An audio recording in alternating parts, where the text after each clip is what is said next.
Hey everybody, it's the Mad Master here. I'm just doing a video about the recent announcement from the Rolling Stones that they're no longer going to do the song Brown Sugar and what I think about that. And I have no mixed feelings about it. I think it's a ridiculous choice to not do that song any longer. And it's just a further cementing of them trying to stay relevant with the woke crowd. Now, Rolling Stones have had a history of problematic, quote unquote, lyrics and business moves and things in their personal life that you can say, if you're a woke SJW or whatever you want to call it, could say that they're, oh my God, they're terrible. Oh, just from everything. They, unlike Led Zeppelin, they did, I'm going to give them credit because they did give like a lot of the songwriters that they covered and stuff, they give a lot more credit to them on the albums and stuff. Well, Led Zeppelin kind of stole stuff and never gave credit on the albums. Rolling Stones were a lot better about that. They introduced a lot of, Americans probably to blues and R&B, early R&B. I don't mean like, R. Kelly or something like that, or like whatever the hell is out there today. I mean like actual old school R&B. Actually R. Kelly, but I'm not going to talk about that. But his music's far better than the auto-tune shit today, but I'm not endorsing his music anyways. Or anything. One way or the other, it's your choice. I listen to Burzum, so what can I say, I mean, occasionally I'll listen to his ambient stuff because I like to go to sleep with that. So I think it's just becoming so ridiculous at this point where we have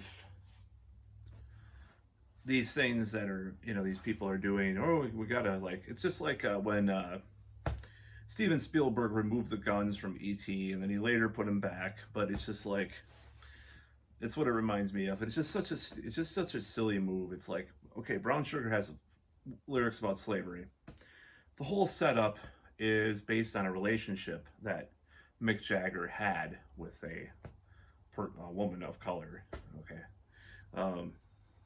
And that was kind of, written into this like historical thing. Like, oh, is he this? It's like he's kind of playing this role. Like, it's just like this. I don't know. It's kind of a tongue-in-cheek like look at like, oh my God, I'm this like white Englishman, dating this black woman, and it's like this weird thing. Oh, it's like, oh, I'm gonna write this like sexual fantasy sort of like joke, kind of tongue-in-cheek like lyric about it. It's I've written lyrics that are kind of jokes like that in parody or satirical way, in a certain way. Like he's kind of poking fun of himself, like, oh, and then like, am I like the slave guy, this type of relationship? It's like this little thing, this kind of almost like this sexual like dynamic and metaphor and all this stuff, and like sort of a master, not master slave, but kind of, almost like almost like S&M in a way, like just like these dynamics that he's talking about and playing with the words of the song. But I heard this and I'm just like, this is just so stupid. Our cover band's not going to play Brown Sugar now because the Rolling Stones won't play it live. It's like, oh my God, it's such a problematic song. Oh no, we can't play this anymore. And I remember it's just like wokeism has become like a religion. Because I remember Dave Mustaine, he's like, I'm not going to play The Conjuring because it's satanic. I'm not going to play with dissection, These musicians are just becoming so soft. Like, they can't face up to the fact that they wrote some weird lyrics like 50 years ago or whatever, And Sticky Fingers is actually, I think that's the one it's from, right? It's a really good album. I didn't like Exile on Main Street half as much. I got into the Stones more hardcore like 3 or 4 years ago than I ever did. I grew up with hearing them as a kid a lot. His family around me used to listen to them all the time. But I always like didn't mind it. There's stuff I did mind, but that was one that I was like, oh, it's kind of good, And then I inherited some records from some family members too, and then probably about 10 years ago, I was with a lady, and we I won't go into it, but I decided to put on the hot rocks, and I was like, oh, this is really good. And then I was on the it was on the radio. I was listening to Start Me Up, and I was like, did he really say you make a dead man come? And then I looked it up on Wikipedia on my phone. I'm like, oh my god. So I'm like, being a fan of like transgressive, like, really weird explicit lyrics, just as half a joke, but I've written some stuff like that too. I looked it up. I'm like, oh, I got to get more Stones, listen to them. So I got into them because some of the edginess of them and controversial stuff kind of set a precedent. And I also like a lot of mid '60s kind of that musical sound overall, like especially like bands like the early Pink Floyd stuff and like some of the Garage Nugget stuff. So I'm just like, oh, this is kind of rife for getting some of this type of stuff. So I bought a bunch of their albums. But yeah, this brown sugar announcement was really dumb, and I'm just like, when is it gonna end? I mean, are we gonna be? It's just too safe. I think it's too safe. I think they do have now. To be fair, I don't know who they replaced their drummer with, but I'm gonna give them a little bit because I know they have a black bass player who sort of ostensibly replaced Bill Wyman. And also, I don't know about the drummer. I have a feeling that he is too. I don't know. So, maybe okay. So I'm gonna give him a little bit, like, maybe it's a little weird to listen those lyrics night after night with these guys in the band. But the fact of the matter is, Brown Sugar was a tribute to his girlfriend at the time. It was like he was writing this song, and it's just like, I don't know. I mean, if I guess it's a little strange, It's just like, and it's just, if it weren't these times that we're living in, it probably would seem like a legitimately okay move not to play it. But since we're just being bombarded with all this stuff, like I was watching this thing about how people aren't born with whiteness or something like this, ambiguous idea that there's this thing called whiteness, and it's just like, I don't give a shit.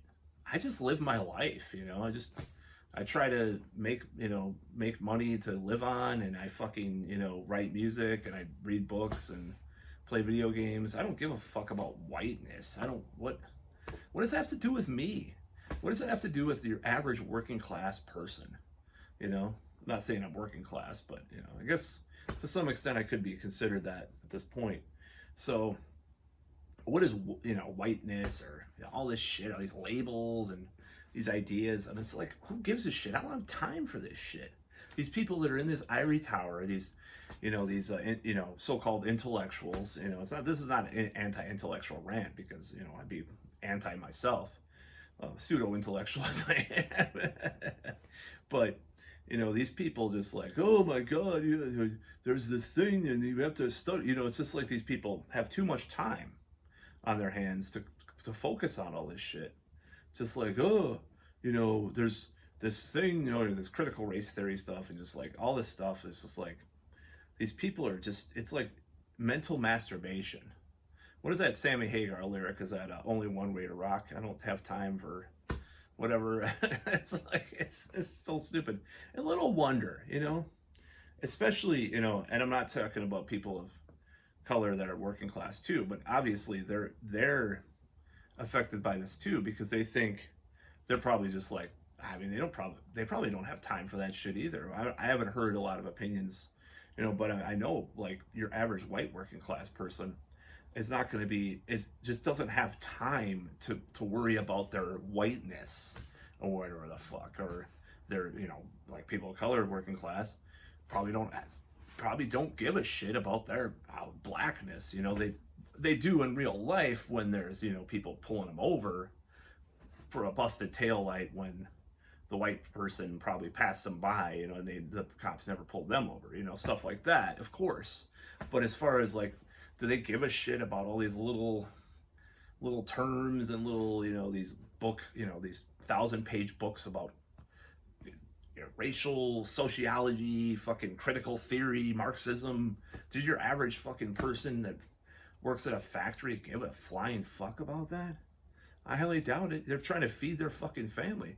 That's the whole thing about like the corona thing, like with regards to like these like Twitter like ivory tower bourgeois liberals that are like pushing all these agendas and these ideas like, oh my god, they're, oh, these people, most people that listen to these people have time because they're, rich or upper middle class to actually give a shit.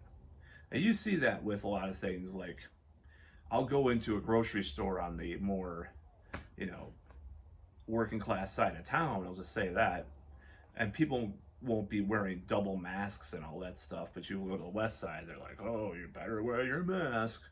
And I'm not saying that there's like a, I'm not talking about the efficacy or anything like that. I'm just saying there's definitely a class element there. It just, there's a class element with everything like this. Like, I, that's why people don't understand, people that are, like the Trumpers, like they were called racist and stuff. It's like, they have no concept that they would be racist because they don't, it's, we're living in a different time.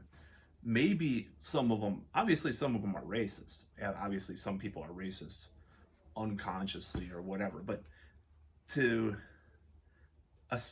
to ascribe people that way and then shame them and say, oh, you're racist because you're a Trump supporter, it's like these people aren't self-aware that they don't, not self-aware enough because they're fucking or self-aware. I'm not trying to patronize that. I'm just saying people aren't thinking about all this shit all the time. They're thinking about how to get through the fucking day. That's my point. These people that voted for Trump and stuff like that, people, they're like, these liberals are so uppity and so a lot of times hypocritical that it phases a lot of people, and that's why they'll vote Republican, even if historically there is perhaps a point to say that the right wing does not have the best interests of the working class in mind for real, more so that they have a message that resonates with them better and they may be voting against their best interests. But at this point in time, like, I even heard about the tax thing with the $600 or whatever, the audits. The Republicans raised it to $10,000. I don't know. This is not a fact. Someone could fact check this for me, but according to what I read, it's like, well, the IRS is not going to audit you for just $600 anymore because of Republicans. Ironically, I think we're seeing a shift because of populism, because of Trump in some ways. 10, 20 years down the road, it might just very well be that the Republicans are the working class party and actually like policy as well. I don't want to give my hopes up, but it's going more and more towards that. Like, I think even like the 2016 Republican National Convention had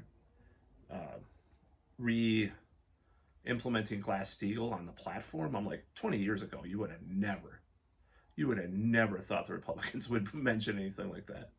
And obviously the Democrats have a lot of stuff too, they'll talk about that stuff too, but it's become a really weird environment. But I'm off on a tangent. The Rolling Stones canceled themselves because they took Brown Sugar off the set list, and oh well, they just sound like Blackie Lawless not wanting to do Fuck Like a Beast live anymore, or probably sleeping in the fire too because he's a born again Christian, or like Megadeth not wanting, or Dave Mustaine not wanting to play The Conjuring or satanic lyrics anymore.